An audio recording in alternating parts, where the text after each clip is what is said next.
नमस्कार, स्वागत है आपका। मैं हूं आपके साथ सुमित झा। भारत एक्सप्रेस की खास पेशकश मालकिन का मत आप देख रहे हैं। महिलाओं की एक बड़ी भूमिका होती है लोकतंत्र के महापर्व चुनाव में, और राजस्थान में चुनाव होने हैं 25 नवंबर को। और इन दिनों मैं अलग अलग जिलों में अलग अलग विधानसभा क्षेत्रों में जाकर वोटरों का मन टटोलने की कोशिश कर रहा हूं और अलग अलग वर्ग के वोटर क्या सोचते हैं ये जानने की कोशिश कर रहा हूं। तो इस वक्त मैं मौजूद हूं प्रतापगढ़ जिले के धारियावाड़ विधानसभा क्षेत्र में, और यहां पर महिलाएं क्या सोचती हैं उन महिलाओं से बात करते हैं। उन महिलाओं के जहन में कौन से मुद्दे अहम हैं चुनाव को लेकर। ये धारियावाड़ की महिलाएं हैं और ये दो विधानसभा क्षेत्र है प्रतापगढ़ जिले में। दोनों विधानसभा क्षेत्र आरक्षित है, आदिवासी बेल्ट है और एसटी के लिए आरक्षित है। तो ऐसे में क्या यहाँ पर सोचती है महिलाएं, किन मुद्दों को लेकर वोट करेंगी, कौन से ऐसे मुद्दे हैं इस बार आपके नजर में जिसे लेकर इस बार चुनाव में आप वोट डालेंगी? सबसे पहले तो महिला होने के नाते मैं यही बताऊंगी कि हम ये ट्राइबल एरिया है, यहाँ पर शिक्षा की बहुत कमी थी, जिसे हमारे अभी के अशोक गहलोत जी मुख्यमंत्री जी ने बहुत कोशिश करके और महिलाओं के लिए सबसे पहले शिक्षा की बहुत व्यवस्था की है। उसके बाद अगर मेडिकल फैसिलिटी नहीं थी, अगर कुछ भी जरूरत पड़ती तो यहाँ से 100 किलोमीटर 120 किलोमीटर पड़ता उदयपुर, वहाँ पर जाना पड़ता था। अभी यहाँ पर 100 बेड का और बहुत बड़ा हॉस्पिटल खुल रहा है। तो सबसे बड़ी सुविधा हमारे लिए सबसे पहले तो ये हुई है। शिक्षा में भी बहुत बड़ी व्यवस्था हुई है, महात्मा गांधी स्कूल खोले गए हैं, एकलव्य मॉडल स्कूल खोले गए। तो सबसे पहले तो महिलाओं के लिए और बच्चियों के लिए बहुत ज़्यादा व्यवस्था हुई, जिसकी वजह से हम हमारे मुख्यमंत्री जी को वापस से लाना चाहेंगे। शिक्षा और स्वास्थ्य पर काम हुए, और भी काम होने जरूरी है। महिलाओं के नजरिए से यहाँ पर और क्या मुद्दे हैं? बहुत सारी चीज़ें हैं जिसमें सबसे आगे अग्रणी ज्योति मैडम और दिव्या मैडम कर रहे हैं बहुत सारी चीज़ें, और ऐसी बहुत चीज़ें हैं जो आगे होनी चाहिए, और गवर्नमेंट अगर ये आएगी तो बहुत सी हो सकती है। यही सरकार दोबारा आनी चाहिए। हाँ, आनी चाहिए। महिला सुरक्षा भी एक बड़ा मुद्दा है क्या राजस्थान में? आप सुरक्षित महसूस करती हैं जब आप जाती हैं तो, बाहर निकलती हैं तो? जी। क्योंकि राजस्थान में बीजेपी आरोप लगा रही है महिला अपराध के मामले में नंबर 1 है। यहाँ पर तो एक घटना भी हुई थी, एक निर्वस्त्र करने वाली घटना, पूरे देश को झकझोरा था। तो यहाँ पर इस तरह की घटनाएं और भी क्या होती है? इस तरह से डर है, माहौल डर का है महिलाओं में? उसके लिए तो मतलब पहले तो उनको पता नहीं था कि हमारे मतलब सरकार के बारे में उनको इतना अंदाजा नहीं था कि सरकार इतना कुछ कर सकती है। लेकिन जो उसके साथ हुआ उसके बाद मतलब हमारी सरकार ने कर दिखाया कि मतलब ऐसा कुछ होने के बाद हमारी सरकार बहुत बड़ा मुद्दा ले सकती है और लोगों को सबक सिखा सकती है। तो कार्रवाई तुरंत होती है इस तरह की घटना में। महिलाओं की सुरक्षा को लेकर तत्पर है यहाँ का? रहेगी। हाँ। महिला सुरक्षा कोई मुद्दा नहीं है इस कौन? तो फिर आप एक युवा भी हैं, शिक्षा या नौकरी इस तरह के मुद्दे हैं आपके नजर में? पढ़ाई कहीं करती हैं होगी आप? हाँ। तो अब सब कुछ पढ़ाई सही है? पढ़ाई के लिए तो हम क्या, हमारे पूर्वज जानते इस बात को कि जो भी गवर्नमेंट कॉलेज स्कूल्स वगैरह जो भी है वो हमारे कांग्रेस सरकार की तो देन है। क्या है ये? सिर्फ हम ही नहीं, हमारे पूर्वज भी जानते हैं कि ये सिर्फ और गवर्नमेंट के जो भी स्कूल कॉलेज बड़े बड़े कॉलेज वगैरह जो भी है सिर्फ और सिर्फ कांग्रेस की देन है। यहाँ और भी क्या महिलाओं का मुद्दा है? मालकिन का मत है इस शो का नाम, तो आप लोग मालकिन हैं, तो मालकिन क्या सोचती हैं इस चुनाव में, ये हम बताना पूछ रहे हैं। और क्या हम इश्यूज हैं आप बताओ। ऐसा है कि मालकिन की बात करो तो राजस्थान सरकार ने इतना कुछ दिया है कि गहलोत साहब ने तो सबसे पहले ये कह दिया था कि आप देते देते मैं थक जाऊंगा और तुम लेते लेते थक जाओगे। और लास्ट टाइम तक भी उन्होंने इतना कुछ दिया है कि भगवान के रूप में, जैसे आपको पता है कोरोना में बहुत से नेता आए जिन्होंने बड़े बड़े वादे किए, कोरोना में सब चुपचाप बैठ गए थे। सिर्फ और सिर्फ राजस्थान सरकार में गहलोत साहब भी ऐसी सरकार थी जिन्होंने एक मॉडल के रूप में पूरे विश्व में नाम कमाया है। तो गहलोत साहब ने इतने काम कर दिए कि गिनाते गिनाते सुबह से शाम हो जाएगी, काम खत्म नहीं होंगे। ये आप कुछ महिलाओं के लिए क्या हुआ वो गिना सकते हैं आप? महिलाओं के लिए सबसे पहले मैं आपको बताऊँ, शिक्षा, स्वास्थ्य। शिक्षा के लिए अगर बात की जाए तो जैसे कि इन्होंने पहले ही बता दिया है कि जो बच्चियां पढ़ रही है और जो आज स्कूल कॉलेज देख रहे हैं अलग से, तो ये सब राजस्थान सरकार कांग्रेस सरकार की ही देन है। स्वास्थ्य की बात करें तो स्वास्थ्य में भी उन्होंने 25 लाख रुपए का जो बीमा किया है वो महिलाओं के लिए किया है। धैर्यवाद में बात करें तो 100 बेड की व्यवस्था गहलोत सरकार की ही देन है। और सैनिटरी नैपकिन उन्होंने निःशुल्क किए। बच्चा जब माँ के पेट में आता है उस दिन से लगा के जब तक उसका बच्चा 18 साल की उम्र तक का नहीं होता, पति अगर मर भी जाए तो भी पेंशन है। उसके बाद में जितनी भी योजनाएं हैं वो गहलोत साहब ने एक आम आदमी से जुड़ के ही तो की है उन्होंने। सैनिटरी नैपकिन वाली भी है अभी जैसे। ठीक, और क्या मुद्दे यहाँ पर, और क्या महिलाओं के लिए मुद्दे हैं? महिलाओं के लिए क्या किया है? क्या बोले, गैस सिलेंडर कम करवाए, राशन दिए, गेहूं मिलते हैं, उन पे बिजली के बिल कम करवाए। छात्राओं को मोबाइल भी दिए। हाँ, छात्रावास को मोबाइल भी दिए। महिलाओं के लिए ज्यादा काम हुआ यहाँ पर। अच्छा, प्रतापगढ़ धारियावाड़ में लोकल इश्यूज क्या हैं महिलाओं की नजर में? यहाँ के लोकल इश्यूज क्या हैं, स्थानीय मुद्दे क्या हैं? बढ़िया है, बढ़िया चल रहे। यहाँ के लोकल मुद्दे पहले ये था कि महिला सुरक्षा, और जब से ये सुरक्षा सखी की योजना चालू हुई या अभी वाली जो सरकार है वो महिलाओं के लिए बहुत अच्छा काम कर रही है। सुरक्षा सखी हो गई, जैसे कोई महिला के ऊपर कोई अत्याचार होता है वो थाने तक नहीं जा सकती है, तो हम लोग जो सुरक्षा सखी हैं हम उनको आगे ले जाते हैं। और अभी उस दिन दिनेश एमएन सर आए, हाथों हाथ उस लेडीज का न्याय हुआ है, तो महिला के लिए काम तो हो रहा है। सुरक्षा सखी और एक ऑपरेशन गरिमा भी है, तो इस तरह की योजनाओं से फायदा होता है महिलाओं जो। हमने खुद ने करवाया ना, 2-3 बच्चियों के तो हमने खुद ने करवाया था। बताइए बताइए। सखी सुरक्षा से जुड़े हुए हैं, हमें भी कुछ भी सुविधा चाहिए तो हम जाके बात कर सकते हैं। साथ में दिव्या जी हैं हमारे। आत्मसम्मान सा फील होता है। सुरक्षा सखी जब से हमारे बीच में आई ना, तब से एक गर्व महसूस होता है कि अब डरने की जरूरत नहीं है। कहीं पे भी किसी भी एरिया से गुजरेंगे तो किसी भी सुरक्षा सखी को कॉल करेंगे तो तुरंत हमारे साथ कार्रवाई हो जाएगी। आदिवासी बेल्ट है, आदिवासी बेल्ट की महिलाएं बहुत कम सामने आ पाती हैं, वो बहुत कम बोलती हैं, तो उस लिहाज से क्या यहाँ पर पहल जो आदिवासी सखी सुरक्षा का है, उस पहल का असर दिख रहा है आदिवासी बेल्ट के की महिलाओं पर? तो वो सामने आ रही है उनके साथ। हाँ, सबको जुड़ा रखा है, सभी सहयोग करते हैं। तो कोई अनुभव आपके नजर में? भी जैसे ऐसी जरूरत पड़ जाए तो सभी मिलके। हाँ, मेरे खुद की आए थे ना थाने से तुरंत। रात को 12 बजे मेरे हस्बैंड ने मेरे को परेशान किया दारू पी के, उसने गाली गलौज करी, तो फिर एक दूसरे से सपोर्ट किया, हमने फोन किया और मेरी मदद करी सखी सुरक्षा के साथ सभी। महंगाई एक बड़ा इशू है महिलाओं की नज़र में, किचन भी संभालना पड़ता है, तो वो महंगाई का असर पड़ता है किचन पर? सर पड़ता तो है, गैस सिलेंडर भी बहुत कम हो चुका है, इसकी पैसे बहुत कम कर दिए उन्होंने, सरकार ने बहुत कुछ किया है, पढ़ाई से लगा के घर की गृहस्थी से लगा के सब चीज़ों में सरकार ने बहुत मदद करी और पैसे हर चीज़ों में कम करे उन्होंने। लेकिन बीजेपी आरोप लगाती है करप्शन के, ये योजनाएं हैं, उन योजनाओं को सिर्फ कह दिया जाता है कि नाम बदलकर योजनाएं चला दी जाती हैं और करप्शन बहुत ज़्यादा है। करप्शन है क्या? नहीं सर, करप्शन तो इतना नहीं है। राशन मिलता है समय पर, राशन की क्वालिटी अच्छी होती है, सरकारी राशन बता दो। हाँ, सरकारी राशन मिलता है। तो वो उसकी क्वालिटी, आरोप लगाते हैं बीजेपी वाले की क्वालिटी खराब होती है।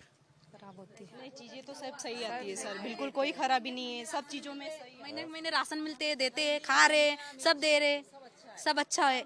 यहाँ पे हर महीने आ रहे, हर महीने दे रहे, बीजेपी आ रही भी नहीं लगा रही, सही है, दे रहे, महीने महीने खा रहे पी रहे राशन। अच्छा, यहाँ अच्छा, एक महिला आरक्षण बिल भी एक मुद्दा है। बीजेपी ने, ये बीजेपी कह रही है कि भाई महिला आरक्षण बिल हम लेकर आए हैं और महिलाओं के बारे में हम सोचते हैं। क्या कहिए? महिला आरक्षण बिल बीजेपी लाई है और बीजेपी का ये दावा है कि महिलाओं के बारे में हम ही सोचते हैं। महिला आरक्षण बिल से फायदा होगा महिलाओं का?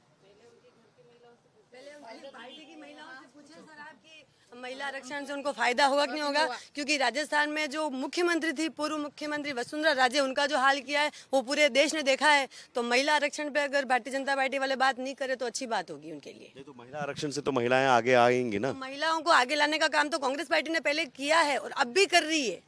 बीजेपी खाली वादे कर सकती है, महिलाओं के लिए काम नहीं कर सकती। अगर काम करती तो मणिपुर जैसे मुद्दे पे बोलने चले जाते, वो वहाँ पे कोई अच्छा सा कानून बना के और उनके पक्ष में कर देते, पूरे भारत की महिलाओं के पक्ष में कर सकते थे, मगर उस मुद्दे पे उन्होंने बात करना उचित नहीं समझा। इससे बड़ी शर्म की बात क्या होगी बीजेपी वालों के लिए? महिला सशक्तिकरण की बात करते हैं तो बीजेपी तो बोलती है ना 5-5 लाख महिलाओं के खाते में आएंगे, 10-10 लाख आएंगे, 10 लाख छोड़ के 1 लाख के छोड़ के 1000 भी नहीं आया, 500 भी नहीं आए। और गहलोत सरकार ने तो क्या नहीं किया, रोड बनाया, पुलें बनाई, हॉस्पिटल बनाया, इतना तो किया महिलाओं के लिए, सबके लिए अच्छा ही किया। महिला आरक्षण मुद्दा है यहाँ पर। महिला आरक्षण बीजेपी कह रही है कि भाई जो कानून अटका था वो हम लेकर आए हैं ताकि महिलाएं आगे बढ़े, संसद में जाएं, विधानसभा में जाएं। विधानसभा में जो महिलाएं हैं, निर्मला सीतारमण जी, वो उनके मंत्री हैं, और वो टमाटर जैसे विषय पे बात करते हैं कि 200 रुपए किलो टमाटर थे, मैंने 20 रुपए भाव कम कर दिया। तो वो ये बातें अपने खुद की पार्टी की महिलाओं को बताओ कि उनका खुद का अधिकार क्या है। नहीं, मैं ये कह रहा हूँ कि महिलाएं अगर नेता बनती हैं, सांसद बनती हैं, विधायक बनती हैं, इससे फायदा होगा महिलाओं का। हाँ? और वो बीजेपी के कहने से नहीं होगा, वो कांग्रेस के कहने से होगा। वो तो हर पार्टी महिलाओं को टिकट देगी। आरक्षण बिल आएगा तो महिलाएं आगे आएगी तो वो महिलाओं की प्रॉब्लम ज्यादा समझ पाएगी। पुरुष प्रधान देश है ये तो मानना है, पर महिला अगर आगे आएगी तो हर घर की महिला की एक समस्या होती है, वो लेडीज समझ पाएगी। तो इस लिहाज से तब तो वसुंधरा जी यहाँ पर सीएम थी, एक महिला सीएम थी।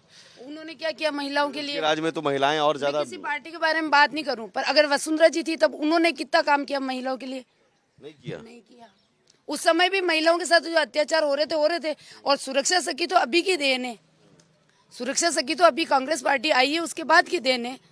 हम तो फिर कैसे माना जाए? महिलाएं जब महिला सीएम होने पर भी आप कह रहे हैं महिलाओं के लिए काम नहीं हुआ, तो महिला नेता बनी चुनी जाएंगी तो आम औरत होगी, अगर वो चुन के आगे आएगी, वो एक राजघराने की महिला है, तो उनको छोटे जो फर्स्ट सीढ़ी जो चढ़ते ना, वो फर्स्ट सीढ़ी की महिला को पता होता है कि महिलाओं की क्या प्रॉब्लम है। महिला नेता चुने जाने से फायदा नहीं होगा महिलाओं को? जरूर होगा, लेकिन वो महिला भी तो ऐसी होनी चाहिए जैसे पहले थी, माना थी पद पे, लेकिन कुछ कर तो नहीं पाए। आप जहाँ तक यहाँ पर महिला सुरक्षा की बात कर रहे हैं, अभी जो यहाँ पर पहाड़ा में घटना हुई सब जानते ही हैं। तुरंत मुख्यमंत्री जी आए, उन्होंने एक्शन लिया, गवर्नमेंट जॉब दिलाया और 10 लाख उसको आर्थिक सहायता भी दी। ये है, अभी महिला थाना खोला है यहाँ पर, जिससे आज पहले ऐसा था कि पुलिस थाने के बाहर तक जाने के लिए लेडीज तैयार नहीं थी, और अभी तो महिला सुरक्षा में ही पहले तो उनके मामले निपटा दिए जाते हैं, उसके बाद में वो आगे जाती है। तो हमारी सरकार ने तो बहुत काम किए, और सबसे पहले तो बीजेपी वाले अपनी घर के महिलाओं से पूछे कि उनको पढ़ने का हक, शिक्षा का और मतदान का अधिकार कौन सी पार्टी ने दिलाया। अगर कांग्रेस नहीं होती तो आज भी वो अपने घर के अंदर ही बैठी होती। जातीय जनगणना भी एक बड़ा इशू है महिलाओं के बीच में, ये है कि ये इस कास्ट की, वो उस कास्ट की। जातीय कास्ट सेंसस अशोक गहलोत साहब कह रहे हैं कि जातीय जनगणना करवाएंगे, जरूरी है क्या? जरूरी आपके मामले में हो गया है, आज के समाज में जरूरी हो गया है। जब भी अगर जातीय जनगणना होगी तो कहीं न कहीं हमारे फायदे के लिए है। ये भी क्या फायदा होगा इससे? होगा फायदा। तो अब तक क्यों नहीं करवाया गया जातीय जनगणना? अब चुनाव नहीं, अभी घोषणा जो की गई चुनाव से पहले, इससे पहले ही आपको 5 साल तक था, 5 साल तक क्यों नहीं करवाया? चुनाव से पहले आपको लग रहा है चुनावी घोषणा है? लगता है ना, धीरे धीरे एक स्टेप बाय स्टेप काम होते हैं, तो ये अब लगा कि अब इसकी जरूरत है तो अब हो रही है। इसकी जरूरत अभी क्यों पड़ी? ऐसा है कि ये राजस्थान सरकार ने इतने काम किए हैं कि अब आपको अंतिम मुद्दा लग रहा है कि अंतिम मुद्दा फर्स्ट क्यों नहीं था। जब फर्स्ट था, जैसे 100 काम उन्होंने करवाए, उनके बारे में आप बात नहीं कर रहे हो। आप कह रहे हो कि जातीय जनगणना। आपको मैं पूछ रहा हूँ, एक महिला जातीय जनगणना के बारे में क्या सोचती है? महिलाएं हर महिला के जो मूलभूत कार्य है, महिला उनके बारे में ही सोचती है। आप प्रश्न ऐसा पूछ रहे हो कि महिलाओं को उनके खुद के अधिकारों के बारे में पता नहीं, रसोई कैसे चलानी वो उसका सोचेगी कि वो जातीय जनगणना के बारे में सोचेगी? वो शिक्षा के बारे में सोचेगी, स्वास्थ्य के बारे में, जो मूलभूत जरूरत है महिला की, वो सरकार वही कह रहा हूँ कि सियासत क्या जातियों के इर्द गिर्द बांटने की कोशिश होती है? ये चीज तो गहलोत साहब हमसे बेहतर जानते हैं कि महिलाओं को किसमें फायदा ज्यादा है या जातियों को किसमें ज्यादा फायदा, तो वो उनके हिसाब से काम करेंगे। ठीक है। महिलाएं किचन से बाहर निकलकर वोट डालने जाती हैं अपनी मर्जी से, या फिर अभी भी, अब जैसे महिला आरक्षण पर बहस हुई, तो नेता तो बाद में बनेंगे, लेकिन पहले तो परिवार में वो अपनी मर्जी से तो वोट डाल लें, क्या ऐसा है क्या? मर्जी से डालती है महिलाएं तो वोट। वोट तो अपनी मर्जी से डालेंगे, पकड़ के थोड़ी ना जाएंगे। में होता है कि भाई परिवार के मुखिया तय करते हैं कि इसको वोट देना है, इस पार्टी को देना है। क्या आदिवासी बेल्ट की महिलाओं में क्या ऐसा है कि अपनी मर्जी से वोट? नहीं सर, ऐसा नहीं है, ऐसा कहते ही नहीं है। हर एक महिला, आजकल आदिवासी महिला, आदिवासी नाम से रह गए हैं, वो खुद पढ़े लिखे हमसे ज्यादा है, और आज जातीय जागरूकता है। और सर, जातीय जनगणना क्यों कर रहे हो आप तो किसी को भी सर्विस भी देनी है तो उसके नॉलेज के हिसाब से दो ना। आज जनरल तो भूखा मर रहा है, और रिजर्व कोटे की वजह से जो जॉब में है, एक परिवार के 10-10 सदस्य है, और जो यही तो सवाल है कि गहलोत साहब घोषणा कर रहे हैं जातीय जनगणना हम करवाएंगे इस बार जीत गए तो वही मैं पूछ रहा हूँ कि महिलाएं क्या सोच रही हैं, ये जातीय जनगणना होनी चाहिए या नहीं होनी चाहिए? जातीय जनगणना होनी चाहिए, कोई बात नहीं, पर उस लेवल पे कि पहले ये भी देखना चाहिए उस घर में कितने सदस्य गवर्नमेंट जॉब में है, उसके बाद दूसरों को भी मौका दिया जाए। आरक्षण पे फिर से सोचना चाहिए, आरक्षण खत्म करना चाहिए। क्योंकि आरक्षण खत्म आरक्षण करना की वजह चाहिए। जी हाँ, आरक्षण खत्म करना चाहिए, मगर ऐसा नहीं है कि गरीब व्यक्ति हर जाति में होता है, किसी पर्टिकुलर 5-10 जातियों में नहीं होता है। मगर आरक्षण के बारे में अब सरकार को सोचने की जरूरत है। घर में अब एक महिला है तो अपने बच्चों के रोजगार के बारे में भी आप लोग सोचेंगे ना, तो रोजगार मिलने में एक बड़ी बाधा आप मानते हैं कि आप बिल्कुल सर, मैं 5 साल से टीचर ट्रेनिंग करके बैठी हुई हूँ। मैं 5 साल से एग्जाम देती हूँ, हर बार 1-2 नंबर से रह जाते। क्यों? हम जनरल है इसलिए। जनरल के लिए 60% और लोकल के लिए 45%। सबसे पहले तो कोई से भी सरकार आए, जातीय समीकरण को भी खत्म करे, आरक्षण को खत्म करे, सबको एक साथ ले। गहलोत साहब ने बहुत सुविधा की है महिलाओं के लिए। हॉस्पिटल बनवाया, घाट बनवाए, हॉस्पिटल बनवाया, ये पुल बनवाया, बहुत सारी सुविधाएं दी। लेकिन एक बड़ा इशू जो आरक्षण को लेकर महिलाएं कह रहे हैं कि कांग्रेस और बीजेपी, हाँ बताइए। जहाँ तक आरक्षण की बात है, ये किसी गरीब और अमीर के लिए नहीं था। जो कास्ट नीचे रह गई थी, जो जिनको एक समानता की एक धारा में नहीं ला पा रहे थे, ये आरक्षण उसके लिए था, न कि अमीर गरीब सर्विस ये सब नहीं था। जो एक तबका जो कह रहे हैं कि अब खत्म करना चाहिए। नहीं खत्म करना चाहिए। आ गई है क्या मुख्य धारा में? वो जातियाँ जो रह गई थी वो आ गई है क्या मुख्य धारा में? सवाल कर रही है, बताइए जवाब। सवाल क्या कर रहे हैं वो, आप बताओ। वो कह रहे हैं कि भाई यही कह रहे हैं नहीं आरक्षण, आप कह रहे हैं कि आरक्षण खत्म करना चाहिए। कि गरीब व्यक्ति हर जाति में होता है, तो जो गरीब व्यक्ति है उनके लिए आरक्षण रखा जाए ना, अमीर व्यक्तियों के लिए नहीं है। जो तो मुख्य आप धारा तो कह रही हैं कि आरक्षण खत्म करना चाहिए। आरक्षण खत्म करना चाहिए सर। ये उनकी अलग आज आप मैं बिल्कुल, लोकतंत्र यही है, लोकतंत्र यही है। आरक्षण खत्म करना चाहिए। इंसान के नॉलेज के अकॉर्डिंग जॉब होनी चाहिए। नॉलेज के, लेकिन कई पिछड़ी जाती है। आज सर मैं बताऊं, मेरे स्कूल में एक टीचर है, बेचारे 5 साल हो गए, उन्होंने घर बैठे बैठे उन्होंने सिर्फ तैयारी की है। हर बार वो 1-2 नंबर से रह जाते। क्यों? क्योंकि वो लोअर कास्ट में नहीं है। शिक्षा के मामले में आरक्षण क्यों? शिक्षा के मामले में, शिक्षा के मामले में कोई टीचर है, डॉक्टर है, तो उनके विचार करना चाहिए। कि जो अच्छे नंबर लाएगा उसको मौका दो आप पहले। और महिलाओं को शिक्षित करने की पहल और ज्यादा होनी चाहिए, ताकि महिलाएं खुद। राजस्थान में तो है, महिलाओं को तो मतलब राजस्थान सरकार ने 12वीं तक वैसे ही फ्री है, उसके बाद उनको छात्रवृत्ति भी मिल रही है। तो राजस्थान में तो बहुत अच्छी कंडीशन है। शिक्षा और स्वास्थ्य पर शिक्षा और स्वास्थ्य पे ज्यादा ध्यान है। बहुत शुक्रिया। तो ये राजस्थान में लगातार अलग अलग वर्ग के वोटरों का मन टटोल रहे हैं। महिलाओं ने अपनी राय रखी और शिक्षा स्वास्थ्य पर काम हो रहा है महिलाओं के लिए। प्रतापगढ़ जिले की धारियावाड़ से आपने देखा ये शो मालकिन का मत। लगातार हम ऐसे ही और भी जिलों में जाएंगे और भी विधानसभा क्षेत्रों में जाएंगे और वोटरों का मन टटोलते रहेंगे। सहयोगी अमित और कैमरामैन हुकुम के साथ सुमित झा, भारत एक्सप्रेस।